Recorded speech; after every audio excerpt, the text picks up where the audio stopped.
Hi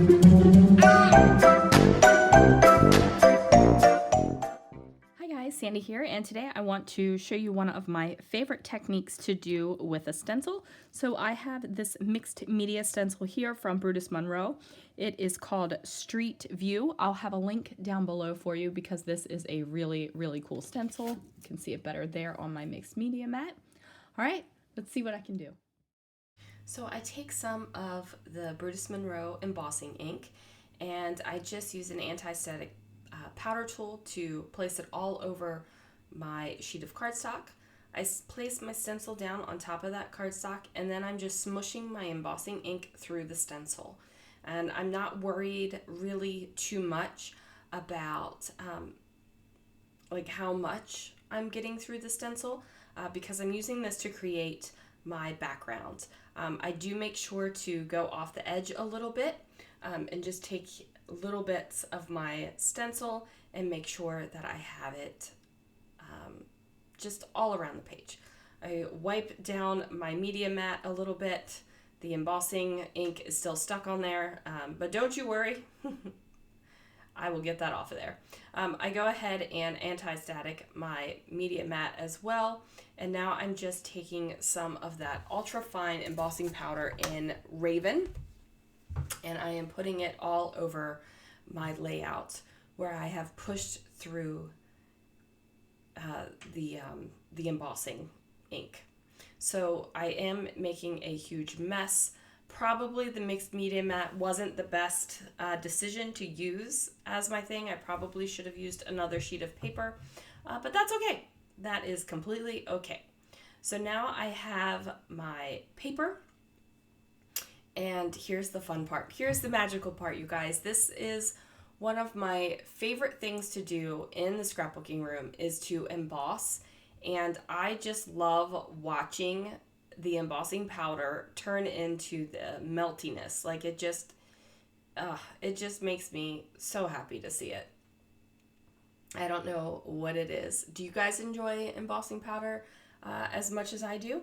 Now, I do have to say that this black embossing powder is amazing. It is an ultra fine embossing powder, so it's great not only for techniques like this, where you're kind of like splotching embossing ink, but it's also really great for sentiments.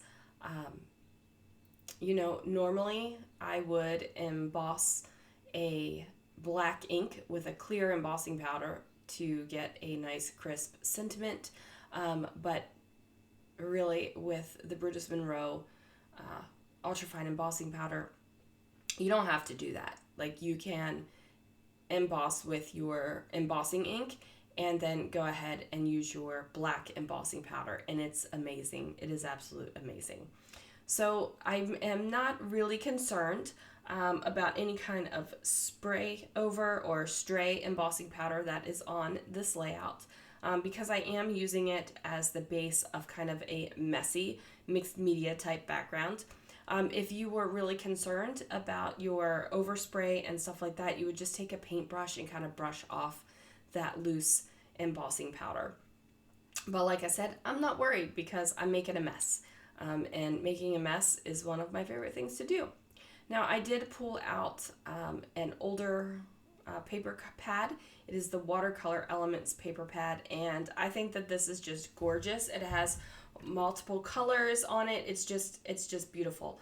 If it's still available in the Brutus Monroe shop, I will leave a link down below for you. But I do have to say it is one of my favorite ones ever.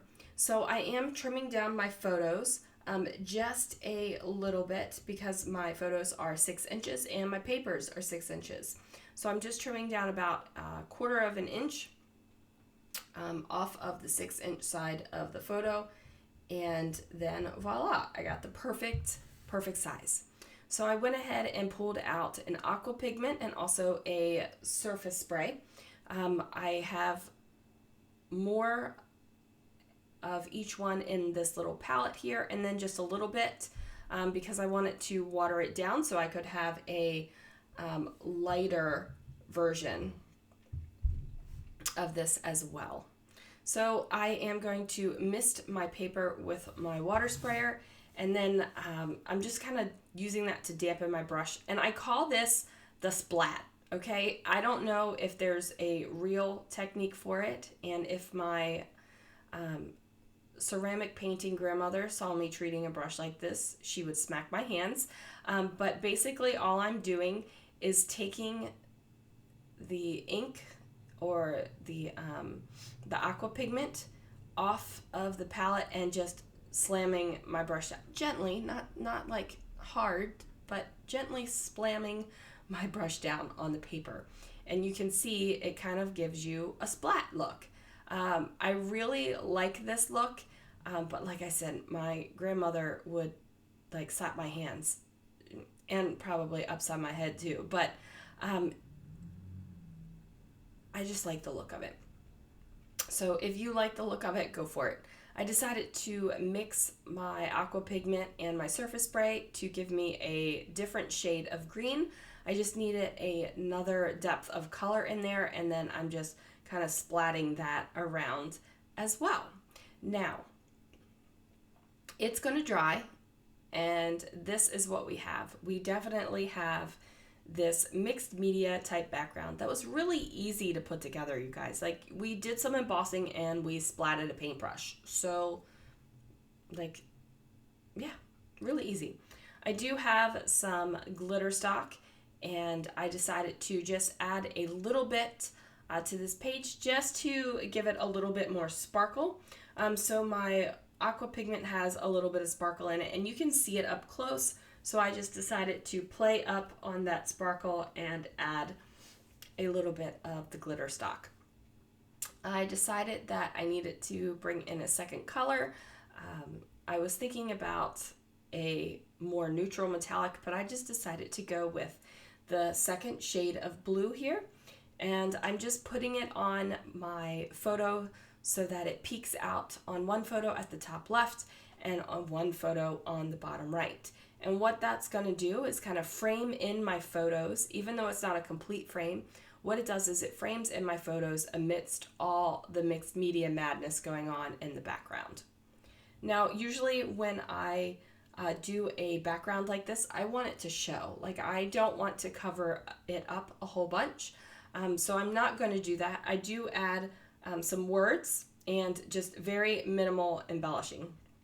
So I have these chipboard words, and this is memories, and I decided that I needed it to be a different color than white. I needed it to pop a little bit more. So I'm using my embossing ink pad, and I'm just pressing it down on top of the chipboard word, and then I'm going to use deep blue sea embossing powder to go ahead and change up the color. So I just switched out my piece of paper, and I did that because my embossing ink was being smushed on that paper, and if I did this, then all of my embossing powder would stick to that paper. Now, I am probably putting on way more than you need to. I get to the end of the word and I'm like, oh, I'm almost to like have dumped out this entire bucket of embossing powder. So what do? I just decide to dump it all out. I even pat it for good measure just to make sure I have it all out there.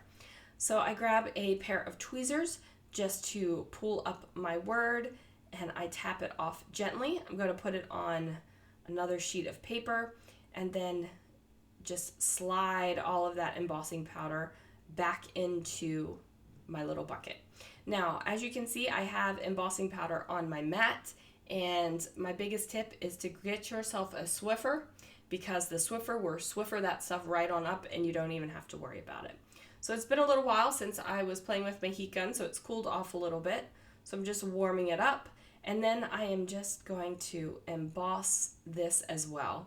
And I love this part, you guys. Like, look at it. Look at it. It is so magical. Such a favorite thing to do.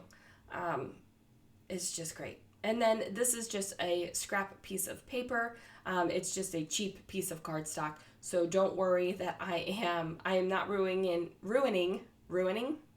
Yeah, that doesn't that sound ruining? It just sounds weird to me. Okay, I am not like ruining any kind of good cardstock. So don't worry about that. So I have this down, and then I pull in some white chipboard letter stickers, and it is going to say Haunted. So it'll say Haunted Memories. Now, in case you didn't know, or in case you're wondering, or I haven't mentioned it before, this is a portrait that changes in the Haunted Mansion. So what happens is it is a picture of a man, and he slowly morphs into a skeleton. And so in case you were wondering like why I was scrapbooking these creepy photos, that is why. So again, I wasn't happy with the white. I felt like it needed to be a different color. And since I already have memories in blue, I decided to go for the Haunted in the green. Now, this green is a surface spray, and I will have it linked down below as well. The color that I'm using is Cabbage. In case you needed to know the color. I'm just using the little nozzle to get the surface spray down on top of the letters, and then I'm using a brush just to kind of like brush it and give it kind of a texture. So I'm trying to not have it completely smooth so that it just looks like, you know, it was purchased this way. Like I purchased these green colored letters. What I'm trying to do is give it a little bit of a distressed look. So I am using that spray nozzle, and it's leaving a lot of bubbles.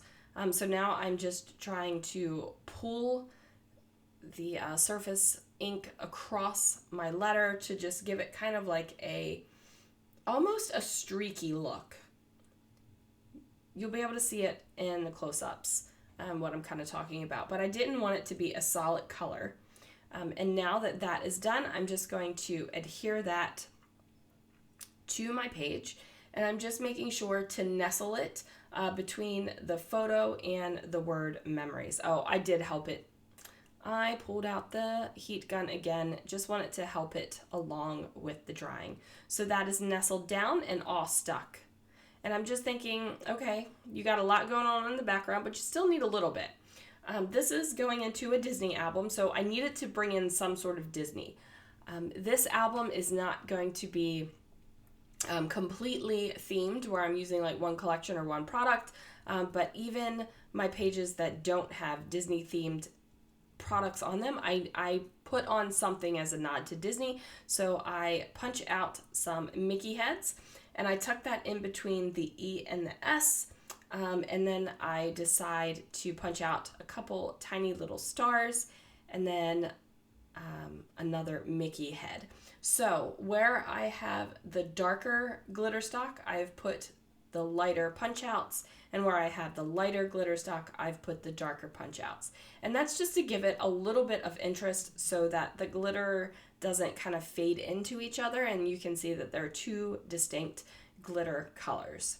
Now I do add some journaling on this layout, and what I did for this, instead of talking about the Haunted Mansion or how much I love the Haunted Mansion, what I've done is looked up some of the words that are said.